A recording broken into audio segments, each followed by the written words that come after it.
Support for the Trailblazers.fm podcast comes from the Campaign for Black Male Achievement, a national membership network that reminds us there's no cavalry coming to save the day in our communities. We are the iconic leaders we've been waiting for, the curators of the change we're seeking to see. To learn more about the groundbreaking work of the Campaign for Black Male Achievement, visit tbpod.com/Black Male Achievement.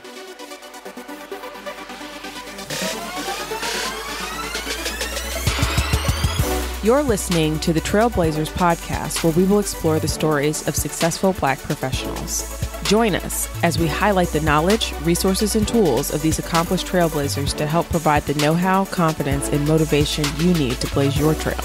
And now, here's your host, Stephen Hart. Welcome back, Blazer Nation. Happy New Year to you. It's 2018 and we've got a brand new opportunity to rise above, go way beyond, and blaze a new trail this year. My mantra for 2018 is that anyone can blaze. Success is defined in many ways. I said this in episode 100, but it's worth repeating once again. Don't let your background, where you live, how much you earn, or how much you failed define you. The only difference between you and many of the guests featured on this podcast is that when life punched them in the gut and they fell on their knees or flat on their back, they got back up. One of my favorite motivational speakers is Mr. Les Brown. And I love this quote of his when he says that if you fall down, try to land on your back, because if you can look up, you can get up. And I'm so very excited about what God has in store for each and every one of you this year. It's my hope that we each grow stronger in 2018, but to do this, we are going to need to grow our vision. And I believe that our vision is in part about our perspective and our perception. And that said, my vision this year for the Trailblazers.fm podcast is not only to bring on inspiring people and guests that are going to pump you up and motivate you and give you that fix for the day and have you hashtag Monday motivation across social, right? My aim is to be far more strategic about the guests who we bring on and when we actually bring them on.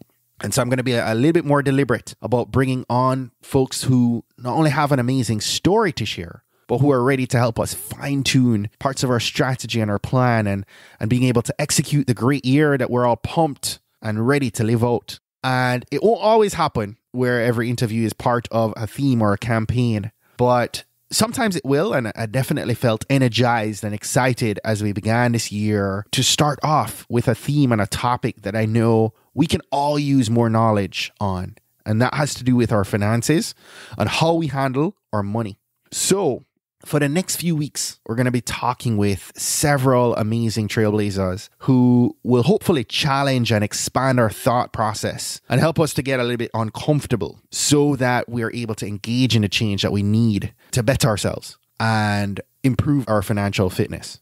I hope that these conversations are also going to invite dialogue in our community around some of the really important finance and money issues that we're refusing to have right now and discuss with ourselves and our spouses and within our community at large.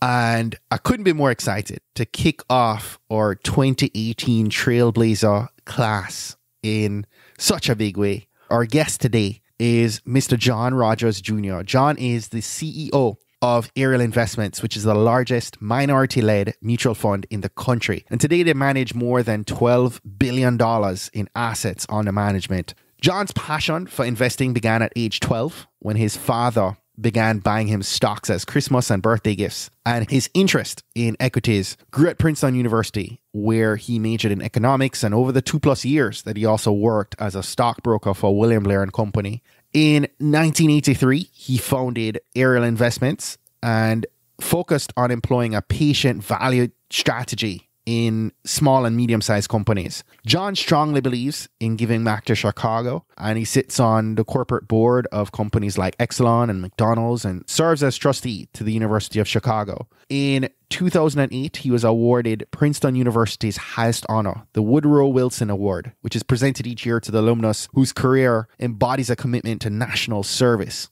Following the election of President Barack Obama, he served as co-chair for the Presidential Inaugural Committee 2009 and more recently joined Barack Obama's Foundation's Board of Directors. In 2013, John was featured alongside legendary investors Warren Buffett, Sir John Templeton, and Benjamin Graham in the distinguished book, the world's 99 greatest investors.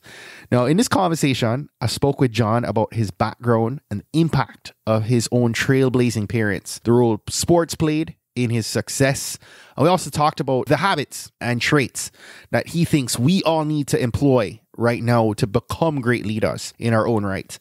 We talked about the common mistakes that he thought investors were making and shared some of the investment options that he's looking more closely at in 2018. You definitely want to stay to the end of this conversation. I really enjoyed to the tail end of this talk where he shared his approach and the amount of time that he commits daily to reading, thinking, and learning. And I guarantee you it will have an impact as it did on me and leave you rethinking your strategy and goals around how much you learn and how much content you consume and how much books you read. Without any further delay, let's go ahead and dive into today's conversation with Mr. John Rogers Jr. Enjoy. John, welcome and thanks so much for being our featured guest on today's episode. Well, I'm thrilled to be here. So we love to open all our conversations off from a place of gratitude. And I'd love you to share maybe an unexpected blessing that you're most grateful for in your life right now.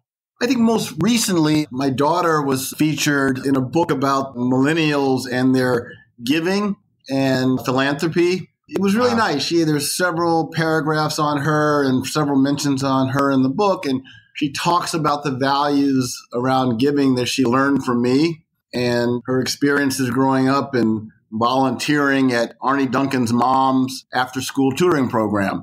Nice. It was really a warm surprise to pick up this book and see the recognition and the values that she was talking about.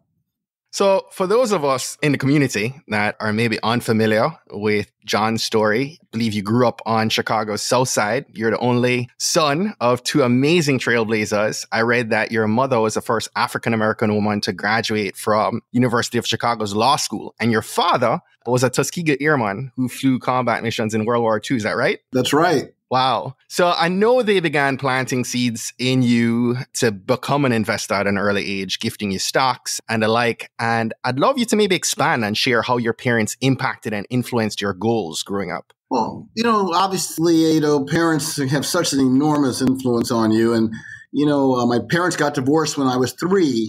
So I got, very different ideas from both parents. And start with my mom, the main thing that she taught me, and I understand later the experiences that I got growing up with her, she really made it clear to me that anything was possible, that if you worked hard, even though the world wasn't always going to be fair, that you could just achieve anything if you worked hard and had the appropriate attitude. And her vision about what was possible was, just really clear. And it helped me, I think, to dream bigger dreams. My dad, he was 39 when I was born. And so he had a lot of time to think about how he wanted me to grow up. And he had a lot of key things, so certain age I had a checking account, certain age I had a savings account. And then he made sure that at age 12, instead of getting toys for Christmas and birthday, he made sure that I got stock certificates instead. That became, my exposure to the stock market. I loved reading about it. And he made the really good decision to let me keep the dividend checks that came from the blue chip stocks that he was buying for me. And, as a young kid, getting these checks in the mail was really kind of neat. Yes. And then the final thing he made sure was that when I got to be 16, he made sure that I had a summer job. And I spent 6 years as a vendor at Wrigley Field and Sox Park and the old Chicago Stadium selling peanuts and popcorn and Coke and beer and hot dogs, everything you can think of. I learned an awful lot. I was a part of the SEIU, Service Employees International Union, and it was, really had a big impact on my life. So, and I love that. I love all those, what they've ingrained in you. I know that another love of yours is sports, right? I believe you're the captain of Princeton's men's basketball team. And I saw a video of you, John, where you actually beat Michael Jordan in a basketball game at his own camp. Well, I was very fortunate. Pretty impressive stuff. I think that day at the camp, he had played about 20 campers before he got to me. And the other thing is the first 7 years of the fantasy camp, no one had ever beat him. So he was probably overconfident. And then, of course, the game was a short game. It was the first one to make 3 baskets. So I know that if we'd played to 20, he would have killed me. And I just got a lucky break. And but it's been a lot of fun. You can hear him on the video say, "Oh, no." Yep, And I heard that. Yes. So, question, how much of your success in business do you credit to your time in sports and basketball? I learned an enormous amount of playing for Coach Ariel, my Hall of Fame basketball coach at Princeton. He was a true genius. And the two things that he drilled into us that I keep with me as a business entrepreneur is number one, teamwork. He really made you understand that you think about your teammates first. And so as I've built Ariel, we've tried to create a team culture here where everyone is an owner in the business. Everyone has a chance to share in decision making. And we try to find ways to look out for each other and encourage our teammates to be involved in their favorite charities and in community activities. And we really want to support them in that way. So that sense of teamwork really is showing up in the way that we built our firm, the way we care about our customers, always trying to come through for them and service them in the appropriate way, because, of course, they're part of our team, too. And so teamwork was really job one that Coach Creel pounded home to us. The second thing was that Princeton basketball was known for its precision. The way that we run our plays, everything had to be done just the right way. You had to set a screen with the right angle. You had to make your cuts with the right angle. You had to make every pass exactly at the right spot. And if you didn't do things in the precise way that Coach Krill wanted you to do it, he would stop practice and make it very, very clear what you should do differently. Make sure that we ran our plays with true precision and true excellence. So that's how I've tried to build our firm, is to say, if we're writing a quarterly letter, we're going to write it hopefully with no misprints, no misspellings. We're going to try to have our research process run with precision. Our compliance and technology we want run with precision. Everything has to be done the right way, and there's no excuse for doing it second best. Right. I love that. So today, this has led to you now running the largest minority-run mutual fund firm in the country. And, a couple of weeks ago, as I was preparing for this call, I had the pleasure of listening to an interview you did with Consuelo Mack on Wealth Track. And for those listening, I'll make sure I put the link to that video in the show notes over at tbpod.com if you want to watch that video. But Consuelo made a great statement worth sharing with our Blazer Nation. And it said, of the 525 US stock mutual funds that existed 30 years ago, only 223 are still operating today, and only 6 are run by the same manager. And that is amazing because, John, you're one of the 6 remaining managers. And so hats off to you for that. And I'm curious to know what's still driving you in the work that you're doing now with Ariel some 34 years after you started the company. Well, thank you. I think, one, I'm very, very competitive. And so, I really want to make sure that we continue to win here and deliver excellence for our shareholders and that are in our Ariel Mutual Fund family. Performance is job one. And, so that keeps you working hard every day, reading and going to the conference calls and being on the conference calls, going to meet with management teams, do our research as thoroughly possible before we make investments. But the other thing is, we are trying to do something different here at Ariel that's never been done before. We have a really extraordinarily diverse team, with Melody Hobson, who's our excellent president, who leads so much of what we do at the firm. We really want to show people that a diverse firm run by women and people of color can be successful and compete with Fidelity and Vanguard and T. Rowe Price and these giant firms. That, there's a place for a firm like us that believes that if you have diverse talent, you're going to make better decisions and you're going to have better performance because you bring different perspectives to the decision making. The other thing we also believe in is we want to be a firm with a conscience. And so we've been focusing a lot at Ariel around how to help solve the wealth gap between the African American community and the majority community. And doing that through a variety of things from, starting a small public school over 20 years ago, to our Black Corporate Directors Conference, to initiatives we have to supply or create opportunities for minority students at the University of Chicago to work in endowment offices, in investment offices of endowments, and having paid internships during the summer. So we're constantly trying to find ways that we can make a difference. So that's what drives us. Because, we want to show that a firm like us can really make a difference and leave a legacy of service and diversity and great, great performance.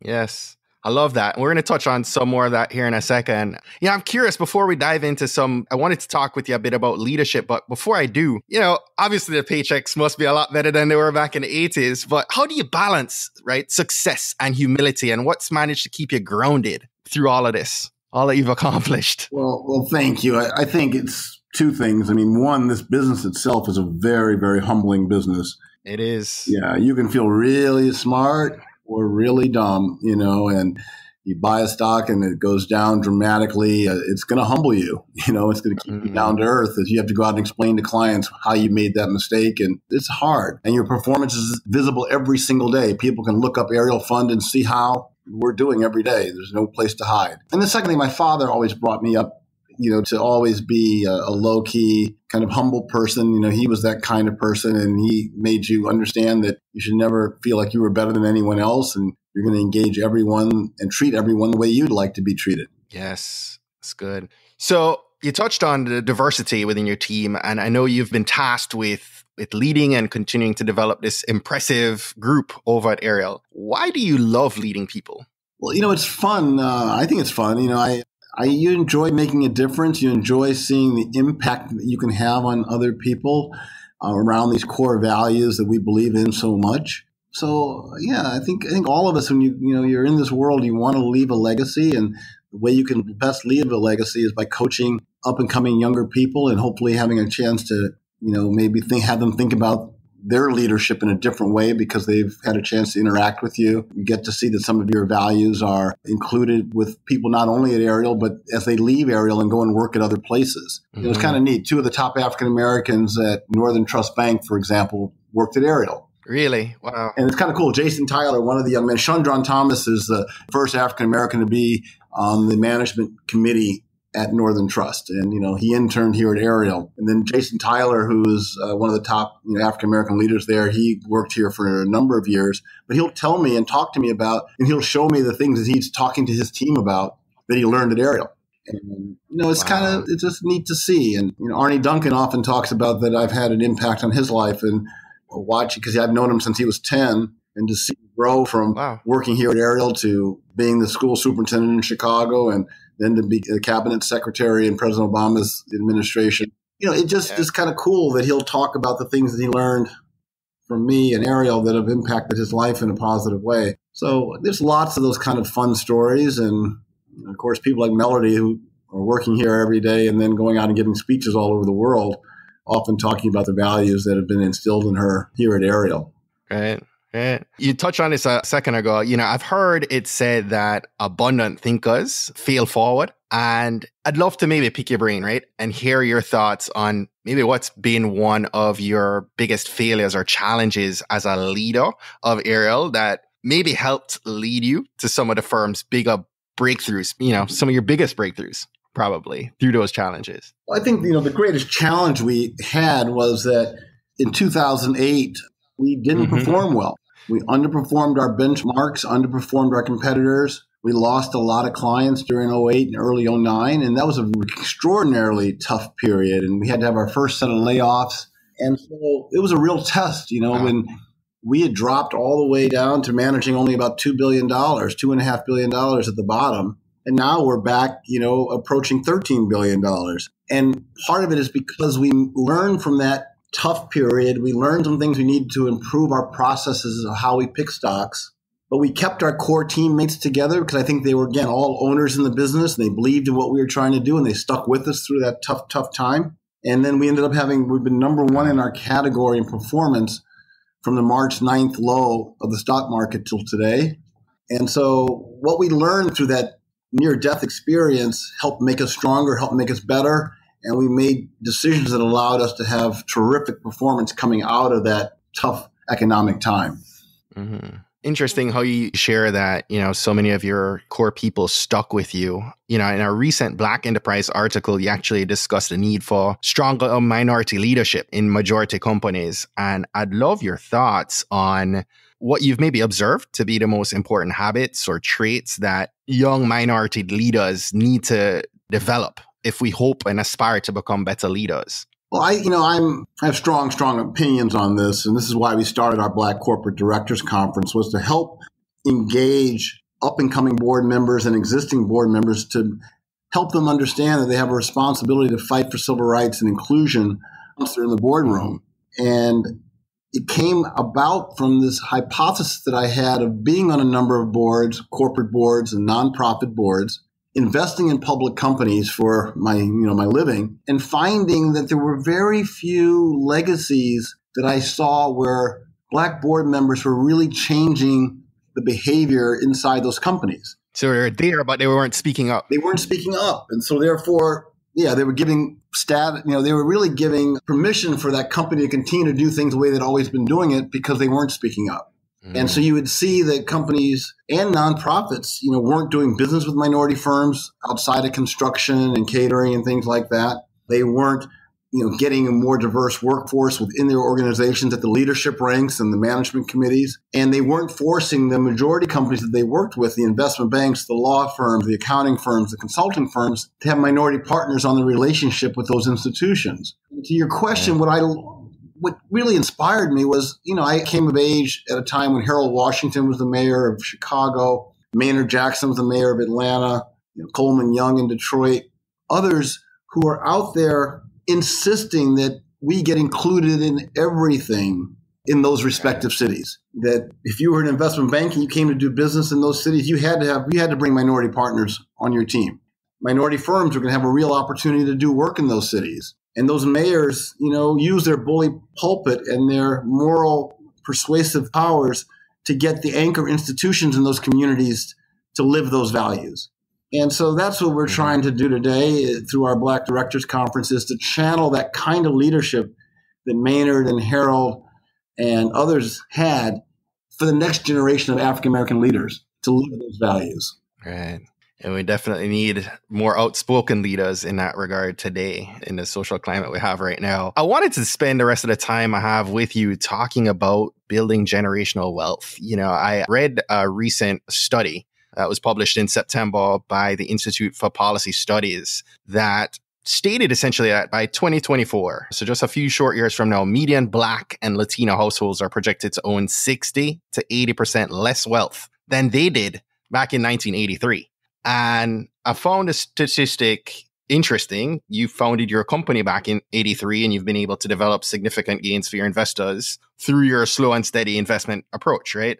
But in general, I feel like our society has moved backward. We've moved towards almost promoting excessive spending and living on borrowed money. And you touched on some of this earlier. We haven't been educating our next generation on how to handle money. And so this vicious cycle, continues. What are some of the common financial mistakes that you've seen us as a community and as investors making? And where do you think we're missing the mark with managing our money wisely? Well, I guess to answer that question directly, I think it's really hard because we start from so far behind because of the way we came to this country, the Jim Crow that has existed in this country, the racism and lack of opportunity that we've had to really fully participate equally in our capitalist democracy. And then because of that and the housing segregation that we've lived with, we end up, having to have support extended families. And so whatever savings we start to accumulate, we find out we have a cousin or aunt or somebody who needs help, put their child through college or, be able to retire comfortably. We have to help our extended families. And so that makes it really hard for us to save in the way that the majority community that has multi-generational wealth and didn't have to face the kind of discrimination that we face. So it's hard for us to keep up because we're behind the 8 ball. The other thing that makes it hard is we don't trust the stock market. And we typically invest in real estate. And I give the example of my dad. My dad did a lot of Southside real estate investing after he, got out of law school. He always said these buildings he was investing in were going to be what paid for me to go to college. But the problem was because he only could invest on the South Side because of the restrictions that we had in the city at different times and restrictive covenants and the like. The South Side real estate did not appreciate nearly in the same way that properties up in the North Shore, Lake Forest and Lake Bluff did, or the north side of Chicago or the west side of Chicago with Hinsdale and, Bolingbrook and all those suburbs that really went forward. Those communities didn't have many of us. And so the opportunity to make real wealth through real estate investing was really, made much more difficult because of the housing segregation that we face as a community. And because we're not as comfortable in the stock market, we again, disproportionately put our savings into real estate. And so this, again, it all comes down to the remnants of slavery and Jim Crow and, the way that we've been viewed in this country. It's tough to overcome that. So, and I feel like when you're poor, you're not thinking about getting ahead. You're kind of just worried about getting by, right? I have looked at your slow and steady approach, though, and I feel like it still should be able to add some measure of hope, right? Even for someone maybe in their 30s or 40s right now who maybe aren't where they need to be. What's been your practical first step of advice for those who are behind? What can they begin to do to move in the right direction towards paying down debts and getting in a mindset more so than anything about the value of saving money and reducing spending? I won't probably give you the complete answer that you want. I mean, I think, you've got to put money, of course, away into your 401k plan, and you've got to, have a 529 program for your kids and put money away steadily and on a monthly basis. And then in your 401k, lean in, put money into the equity funds that are available and not be too conservative. Typically, we people of color are too conservative when we invest in our 401k plan or our 529 plan. But at the end of the day, we have to get more minority-owned businesses into our communities because then we hire each other. And that's the best way for there to be wealth in the lower income parts of our society, is that we have to have more job opportunities in our urban communities for people of color and more career paths and more role models of business leaders doing well in the business world. And that's why it's so incumbent for our anchor institutions to do what Exelon Corporation does, McDonald's Corporation, again, Northern Trust that I mentioned earlier, places like the University of Chicago. Those places, those anchor institutions work with minority-owned businesses, and those minority-owned businesses go out and hire other minorities and create wealth in urban communities. Too many of the other institutions in our community don't do that. They talk a good game about diversity and supplier diversity, but at the end of the day, they're not really working with minority businesses across the board. I look at here in Chicago, DePaul, Loyola, Columbia, IIT, Roosevelt. Those institutions don't really work with minority businesses across the board. Similar with big corporations like Walgreens. They don't include us. So then how do you expect us to kind of create the wealth that we need to be able to save and to create opportunities for the next generation if these institutions won't help us build our businesses and include us in the leadership of their institutions? So I appreciate you saying that and sharing this. I know I grew up in Jamaica in a family of love, but both my parents came from a rural area of the island and maybe not financially wise to, saving. My wife and I have hopefully changed that path, right? And are saving aggressively through our 401ks, as you mentioned a minute ago, and trying to save for college for the kids and save beyond too, for a better start for them than we had. But I'd love to invite you to help us broaden probably our investment knowledge and just awareness towards the new rules, that because you talked about, us coming from behind, right? What are some of the new rules that we need to begin building generational wealth from our generation moving forward? How can we begin to employ your slow and steady process to not only help us get to a point that's right for us at retirement, but to be able to pass off the right wisdom and assets to those that we ultimately, will leave behind someday? I know you talked about some of the education pieces earlier. Yeah, well, from an educational standpoint, I think that, what we've done, we created the Ariel Community Academy where we're teaching kids about the stock market and, again, giving them real money to invest as young people and get the exposure that my father gave me. I think we need to be exposed to the financial services industry and think about career paths within financial services, because then you learn so much. If you're working at a big bank or you're a private equity firm or a venture capitalist, not only are you going to make a lot of money, but you're going to learn a lot about the financial markets and be able to share that with your children and your aunts and uncles and parents and grandparents. We need to be fully involved in this ecosystem where the wealth and jobs are being created today. Just use an example. Steve Schwarzman from Blackstone makes $600 million a year and employs 600,000 people. We want to be included in that part of the economy where the wealth and jobs and role models are being created today. And unfortunately, we haven't had that exposure and those opportunities. So, John, I know you talked about, being able to do some educational programs there in Chicago. Is there coursework that maybe could be developed that leaders of nonprofits could use and companies could use to educate a much broader base of people nationally? I feel like maybe that curriculum or that knowledge isn't getting out to the mainstream in some way. That's a fair question. I chaired President Obama's committee on financial literacy for young Americans.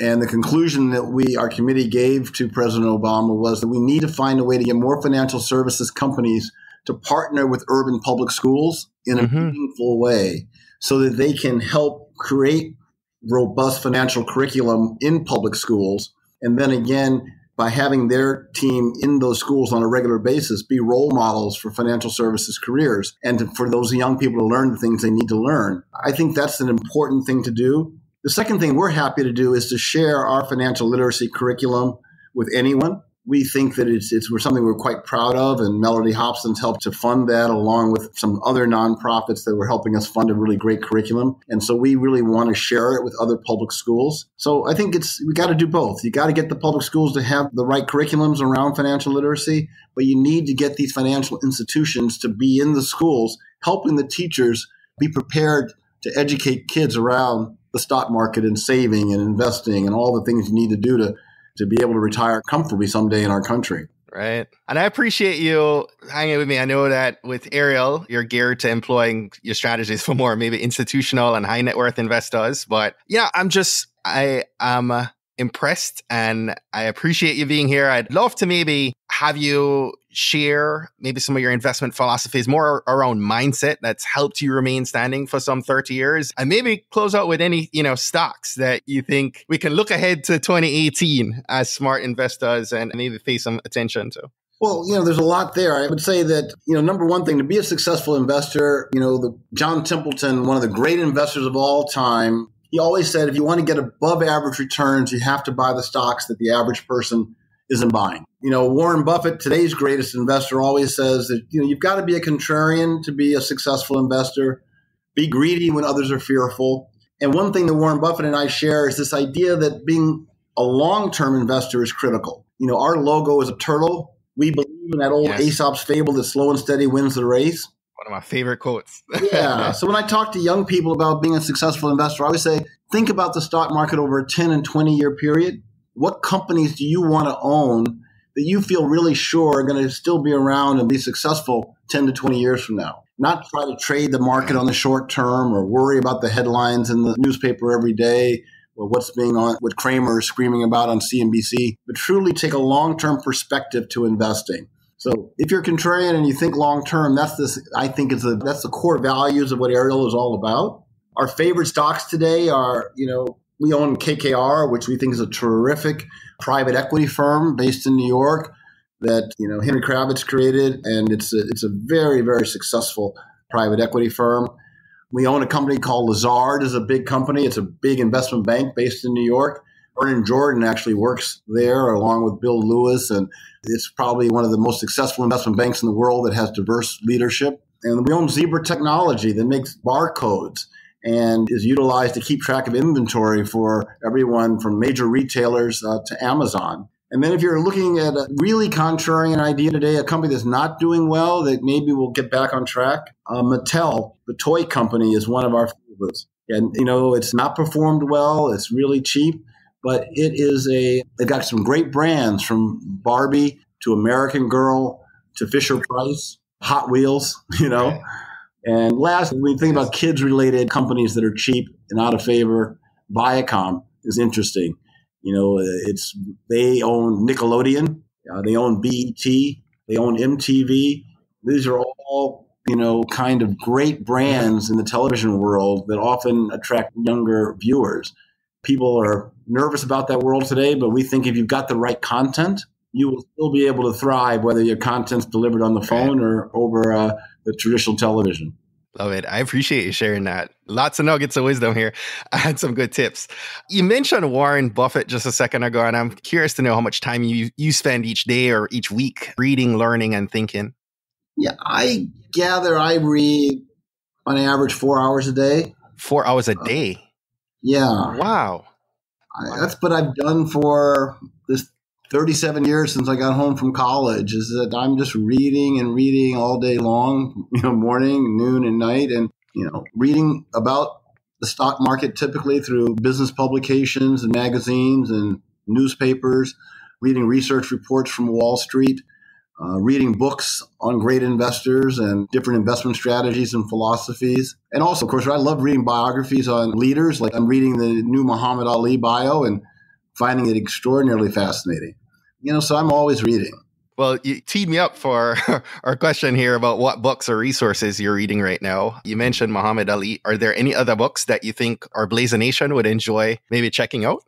The classic books, it's hard not to talk about those. Entrepreneurship, there's great John Johnson's book, Succeeding Against the Odds, is an extraordinary read for how you can build an African-American business from scratch, $500 loan, and build it into Ebony and Jet Magazine. There's a great book about the stock market called A Random Walk Down Wall Street that is one of the most popular investment books in history that a Princeton professor, Burt Malkiel, wrote in the 70s and has been updated constantly since. And then finally, then from an investment book standpoint, The Making of an American Capitalist, the book about Warren Buffett's life by Roger Lowenthal, is absolutely fantastic. Wow. And then, lastly, from a leadership standpoint and some of the values we talked about, Adam Grant wrote a wonderful book. He's a Wharton Business School professor. It's called Give and Take. And it basically makes the case that givers are more successful in life than takers. And it's a wonderful read. So those are some of my favorites. I will make sure I have everyone that I have not read on my checklist coming into the new year. Last question for you, John. Thank you so much. I appreciate your knowledge, your wisdom, your insights. Our last question for today is I'd love for you to share one action that our trailblazers hopping off this call should take right now, this week, to help them blaze their trail. Well, I think ultimately, if you're an up-and-coming leader, the most successful way to be successful is to be the ultimate teammate, where people know that they can count on you, that you're going to get things done. You're going to do what you say you're going to do, live up to the commitments that you make to others. You're going to listen to others, figure out ways to help your teammates. So ultimately, at the end of the day, I think if you can show up as a great teammate, great success happens. And I think that's some of the reasons I've had some great opportunities come my way is that people know they can count on me, and I'm going to try to be a good teammate. John, thank you so much. I appreciate your being here, sharing your story, sharing your journey, sharing your wisdom. Thank you so very much. I've been blessed by this conversation today. Thank you. It's been a lot of fun. Well, that's it for today. Thanks again for listening to this episode of the Trailblazers podcast. I'll be posting links to all of today's book recommendations and links mentioned on our show notes page at tbpod.com. If today was your first time listening to the Trailblazers podcast, I just want to extend a warm Trailblazers welcome to you. We're so happy to have you here, and we encourage you to go ahead and hit that subscribe button in your favorite podcast app. Go ahead and browse through some of our past episodes to keep the knowledge flowing. If you're a fan of the podcast and today's content, and you're maybe already subscribed to the podcast, please continue to share and invite your friends, your family, your colleagues to listen to an episode that you think might impact them most. We believe that someone listening to these inspiring stories will be moved to make significant changes that will have generational impact for many others, both now and well into the future. Don't miss next week's episode. New episodes are released each and every Monday by about 5 a.m. Eastern. Trailblazers, jump off this podcast today. Go find a way to rise above, go way beyond, and keep blazing your trail. Cheers.